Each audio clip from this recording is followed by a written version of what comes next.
नीति क्लास। नीति क्लास।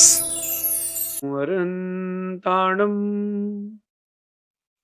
नमो सिद्धाणं नमो आईडियाणं नमो वज्रायाणं नमो लोये सविसाउणं। पंच परमिष्टि भगवंतों की गणाचार्य भगवान विराग सागर जी महाराज की, पट्टाचार्य भगवान गुरुवर विशुद्ध सागर जी महाराज की।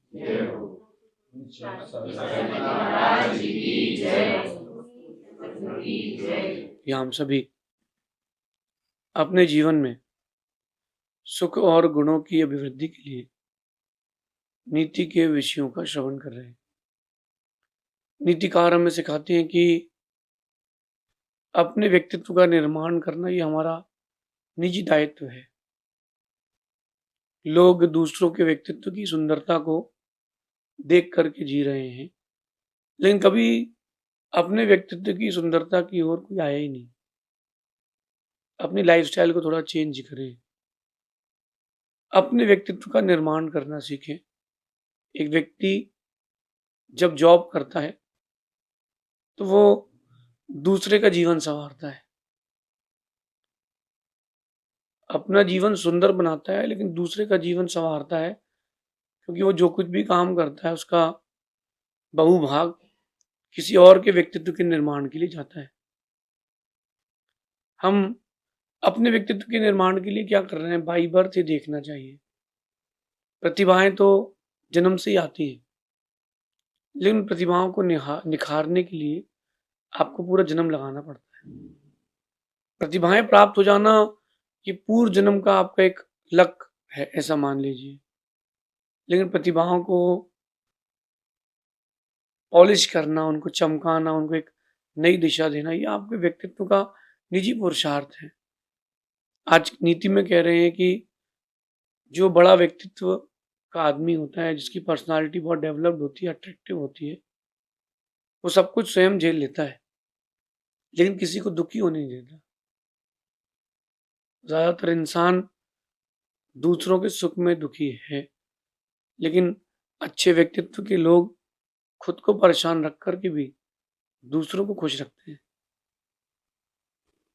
आपका जीवन कैसा है वो आप देखिए, आपने कैसा जीवन जिया है वो आप देखिए, लेकिन मैं आपसे एक बात कहता हूं कि आपने व्यक्तित्व कैसा जिया है। लोग आपके पास आते हैं दुखी होकर के और खुश होकर के लौटते हैं कि नहीं। आपके पास कोई आया, इतना डिप्रेस्ड आया, तनाव युक्त होकर के आया, हताश आया, और जब वो आया तो आप एक शरणागति बने के लिए नहीं बने। अगर आप उसके लिए शरणागति बन जाते हैं तो मतलब साफ है कि ये नीति आपके व्यक्तित्व के विकास के लिए है। अगर कोई व्यक्ति अपने ऊपर काम नहीं कर रहा है, इसका मतलब ये है कि वो साधारण जीवन जी रहा है। लेकिन नीति कहती है कि साधारण से असाधारण की ओर बढ़ना चाहिए। एक बीज साधारण है, लेकिन वही बीज जब बहुत बड़ा वृक्ष बन जाता है और अपने जैसे करोड़ों बीज बनाने की योग्यता रख लेता है, फल वाला वृक्ष बन जाता है, तब वो असाधारण हो जाता है। पहले कोई उसको पूछता नहीं है, फिर बाद में हर कोई उसको पूछता है। तो मॉरल ऑफ द नीति में क्या कहना चाहता हूं कि अपने व्यक्तित्व का विकास हमें करना है। दूसरा तो हमारे व्यक्तित्व का विकास कर नहीं सकता। हाँ, दूसरे आपके व्यक्तित्व की सुगंध ले सकते हैं, और हो सकता है कि आपके अच्छे व्यक्तित्व से आकर्षित होकर के कोई आपको आदर्श मान करके अपने व्यक्तित्व को भी सुंदर बना ले। धर्म हो, देश हो, परिवार हो, राष्ट्र हो, इन सब का विकास व्यक्तिगत विकास से होता है।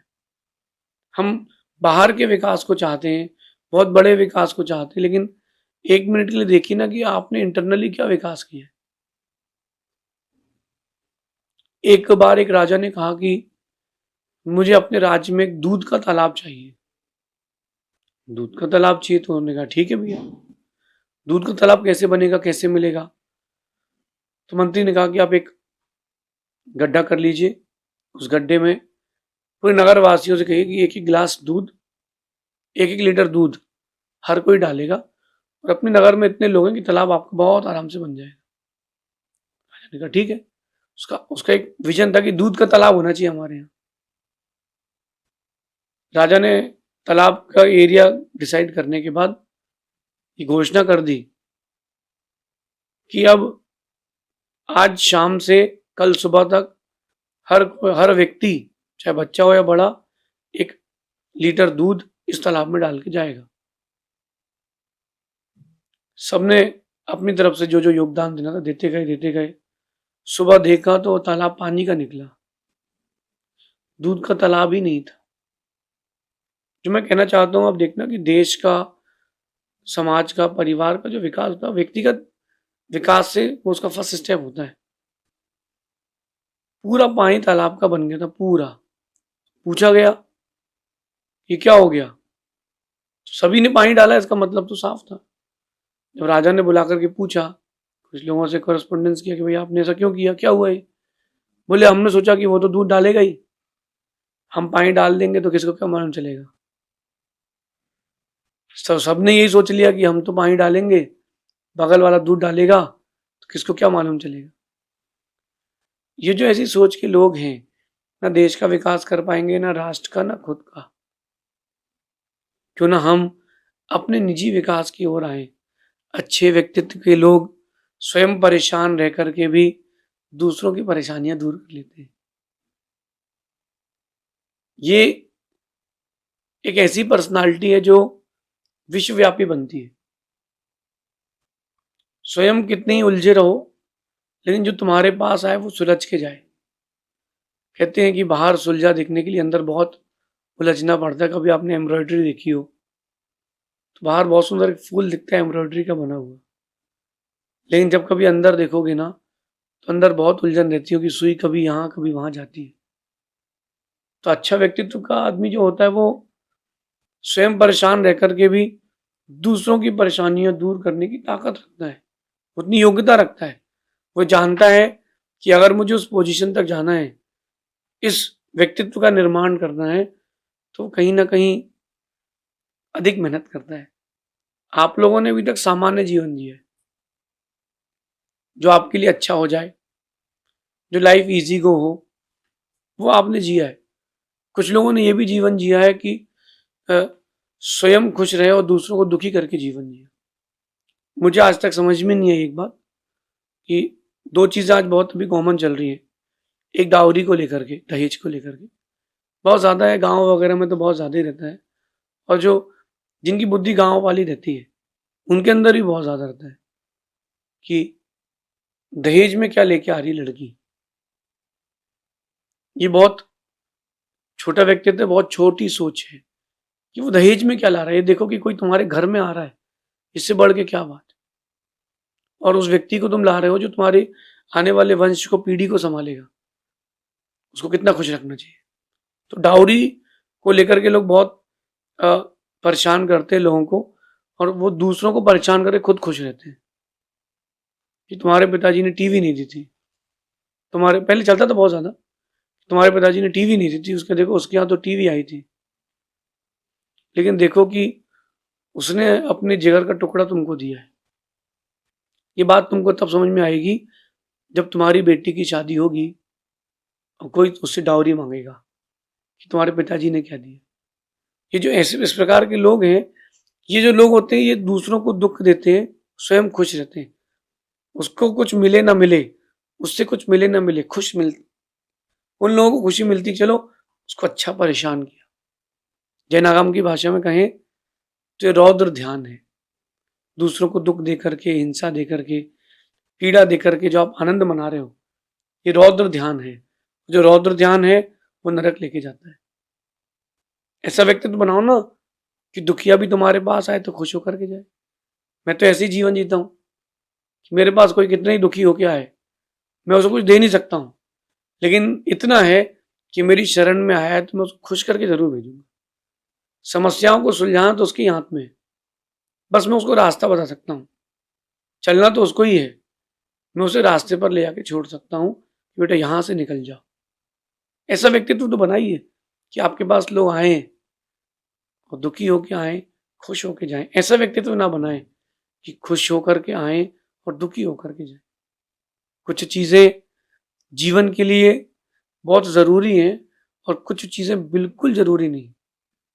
आप उन चीज़ों में लगे हुए हो जो बिल्कुल ज़रूरी नहीं।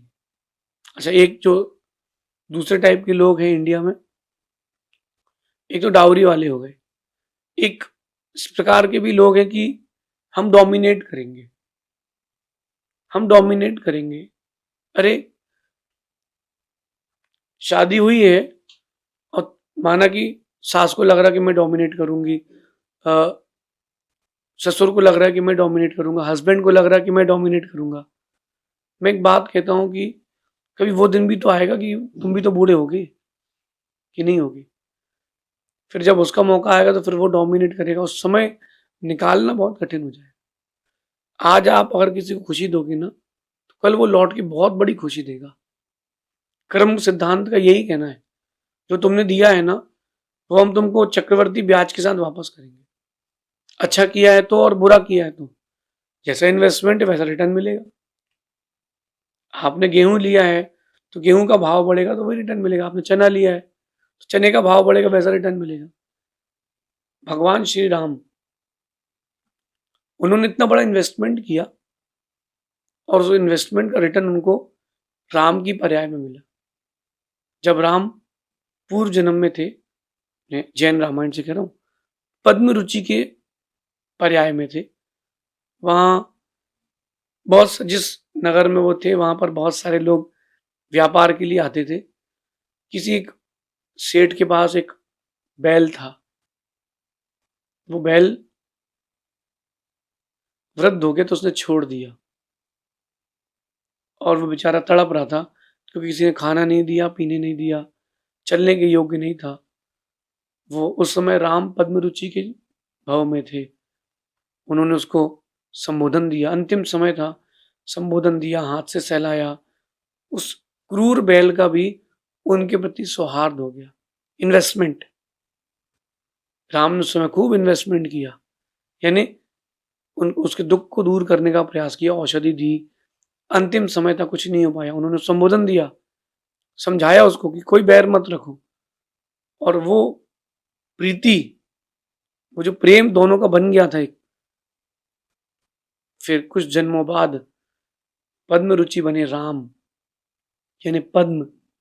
और वो बैल का जीव जो वहां तड़प रहा था वो बना सुग्रीव। और फिर उसने सीता माँ का पता बताया कि सीता कहाँ है। पूरे युद्ध में सहयोग किया। कैसे किया? कैसे किया सहयोग? पहले का उन्होंने पहले इन्वेस्टमेंट करके रखा था, तब तो इस जन्म में आकर के लोग मिले हैं। यही नीति आपको सीखना है। हेल्पिंग नेचर के बने। आपके पास कोई आए तो आप उसकी परेशानियां दूर करें। आप किसी के पास जाकर के उसकी परेशानियां बढ़ाएं ना। आपके पास कोई आया है तो उसको लगना चाहिए कि हम इंसानों के बीच में हैं, हमको यहाँ सहारा मिल रहा है। जब विभीषण लंका छोड़ करके आया तो राम फिर शरणागति बने। राम सबके लिए शरणागति बने। इसीलिए आज भी राम पूजे जा रहे हैं। सामान्य व्यक्ति या साधारण व्यक्ति को उसके जन्म तक पूछते हैं और उसके जाने के बाद 25-50 साल तक पूछते हैं, 100 साल तक। लेकिन राम का व्यक्तित्व ऐसा था कि आज लगभग 5 लाख साल हो गए, फिर भी राम को किसी ने देखा नहीं है। वो टीवी वाले को देखा है, लेकिन राम के प्रति आज भी लोगों का आकर्षण है। उसका यही कारण है, वो स्वयं परेशान रह करके भी दूसरों के दुख दूर करते थे। जंगल में थे, स्वयं के खाने का ठिकाना नहीं था, जटायु को भी रख लिया। चलो तुम्हारा भी हम देख लेंगे, कोई बात नहीं, सब हो जाएगा। ऐसा व्यक्तित्व बनाए। यद्यपि ऐसा व्यक्तित्व बनाना कठिन है, क्योंकि ऐसा व्यक्तित्व बनाने के लिए खुद को सेक्रीफाई करना पड़ता है। खुद खुद अपनी इच्छाओं को मारना पड़ता है। कई बार ये होता है कि अपना काम छोड़ करके दूसरे का भी देखना पड़ता है, फिर भी कोई बात नहीं, वो आदमी खुशी खुशी देखता है। ऐसा व्यक्तित्व बनाना सच में बहुत कठिन है कि स्वयं दुखी रह करके दूसरों की परेशानियां दूर करना। लेकिन ऐसा व्यक्तित्व बन जाए तो उसके बाद सब कुछ सरल हो जाता है, लाइफ एकदम ईजी हो जाती है। आप लोगों ने भारत की राष्ट्रीय मिठाई का नाम सुना होगा या देखी होगी, उसको कहते हैं रसवती।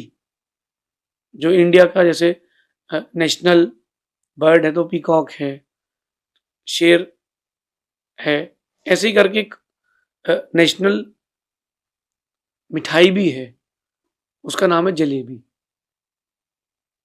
उसको संस्कृत में कहते हैं रसवती। कभी जलेबी को देखा हो आपने? स्वयं कितनी वो परेशान रहती है, घुमावदार रहती है, लेकिन कितनी घुमावदार रहे, कितनी परेशान रहे, लोगों के जीवन में मिठास ही देती है। आपका व्यक्तित्व जलेबी की तरह होना चाहिए। जब भी जलेबी देखो, आप एक चीज सीखना कि मुझे तो जलेबी की तरह बनना है, लोगों को घुमाना नहीं है, स्वयं घूमे रहो लेकिन दूसरे के जीवन में मिठास दो। कई लोगों ने जलेबी का प्रयोग किया कि ये आदमी तो इमरती की तरह है, जलेबी की तरह है, गोल गोल बातों को घुमाता है। लेकिन कभी जलेबी के मिठास के पक्ष में आओ तो कहते हैं कि जलेबी सिर्फ मीठी नहीं होती, अभी तो एक संदेश भी देती है। जलेबी सिर्फ मीठी नहीं होती, एक संदेश भी देती है कि स्वयं कितने भी उलझे रहो लेकिन सबको मिठास ही देना। ऐसा व्यक्तित्व बनाओ कि आप स्वयं कितनी उलझे रहो लेकिन आपके पास जो है वो उसको मिठास मिले। गली में घूमने वाला जानवर भी सब चीजें समझता है। आप अगर खुश होकर बुलाते हो ना तो वही पूंछ हिलाते हुए आता है। आप अगर गुस्से में उसको देखते हो ऐसे आंखें गड़ा करके तो वो भी दूर हट जाता है कि यार गुस्से में मारेगा। आपका व्यक्तित्व इतना अट्रैक्टिव, इतना पॉजिटिव बने कि लोग सोच ही ना पाए कि यार ये कैसा हो गया, ये तो हमारे बीच का ही सामान्य व्यक्ति था और इतना अद्भुत इसका व्यक्तित्व हो गया। अपने व्यक्तित्व का निर्माण करें। मैं ये नहीं कहता कि क्या बीत चुका है, मैं कह रहा हूं कि क्या बचा है वो देखो। अच्छा खिलाड़ी ये नहीं देखता कि कितने ओवर का खेल बचा है, वो ये देखता कि मुझे जीतना है। वो कभी ये नहीं देखता अच्छा खिलाड़ी कि कौन पीछे क्या करके गया है। वो अच्छा खिलाड़ी देखता है कि मुझे क्या करना है। वो कभी नहीं सोचता कि यार बड़े बड़े खिलाड़ी चले गए, वो ये सोचता है कि आज मुझे खुद को प्रूव करने का मौका मिले।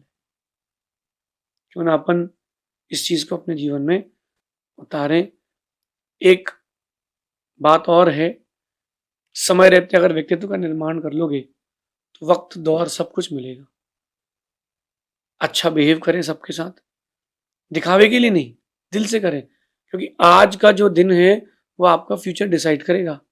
एक आपका ग्रुप सर्कल, फ्रेंड्स का सर्कल यहाँ पर है, कभी सोचा कि अगले जन्म में भी ऐसे सर्कल मिल जाए? वो तब मिल पाएगा जब आप एक दूसरे से के प्रति सेवा का भाव रखेंगे, एक दूसरे के प्रति सेवा का भाव रखें। स्वयं कितने ही परेशान क्यों ना हो, दूसरों की परेशानियां दूर करने का एक व्यक्तित्व बनाएं।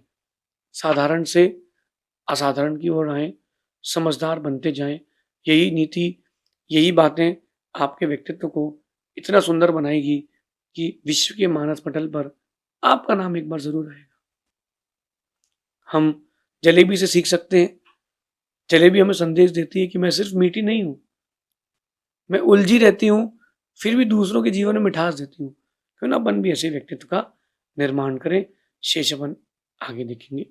भगवान महावीर स्वामी की जय। नीति क्लास। नीति क्लास।